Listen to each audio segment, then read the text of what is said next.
Meski Sumatera Selatan menjadi salah satu penghasil kopi terbanyak, bahkan bisa mengekspor kopi hingga ke luar negeri, banyak hal yang perlu diperbaiki. Salah satunya infrastruktur guna mendukung kualitas serta distribusi kopi yang optimal. Sebagai salah satu provinsi dengan penghasil kopi terbanyak, Sumatera Selatan akan mengirimkan ekspor kopi hingga ke mancanegara. Langkah ini mendapat dukungan dari berbagai pihak, salah satunya Dewan Kopi Sumatera Selatan. Ketua Dewan Kopi Indonesia Sumatera Selatan, Muhammad Zain Ismet mengatakan mendukung ekspor kopi Sumatera Selatan hingga ke luar negeri. Meski begitu, Zain menjelaskan selama ini ekspor kopi Sumatera Selatan banyak dilakukan melalui daerah lain seperti Lampung, Jakarta, dan Medan. Padahal, kopi tersebut berasal dari Sumatera Selatan.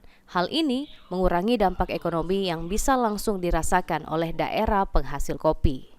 Ditambahkan Zain, salah satu kendala utama ekspor kopi dari Sumatera Selatan adalah kurangnya dukungan infrastruktur, khususnya pelabuhan, serta kebanyakan sentra kopi di Sumatera Selatan terletak di daerah dataran tinggi yang membutuhkan akses jalan yang memadai untuk mendukung distribusi dan panen kopi.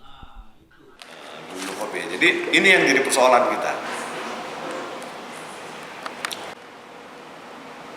Kalau bisa kita tingkatkan ya, satu dari segi efisiensi, yang kedua dari segi waktu.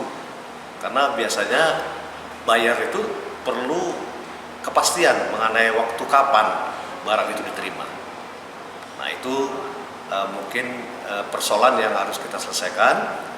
Kemudian yang kedua tentu juga berkaitan dengan infrastruktur darat.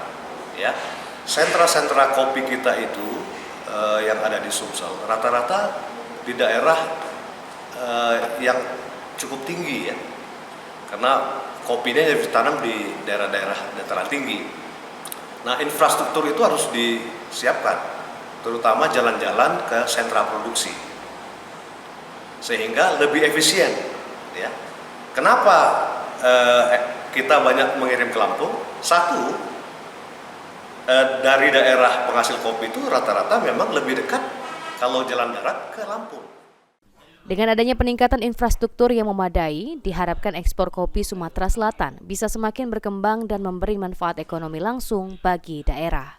Lutfi, PAL TV.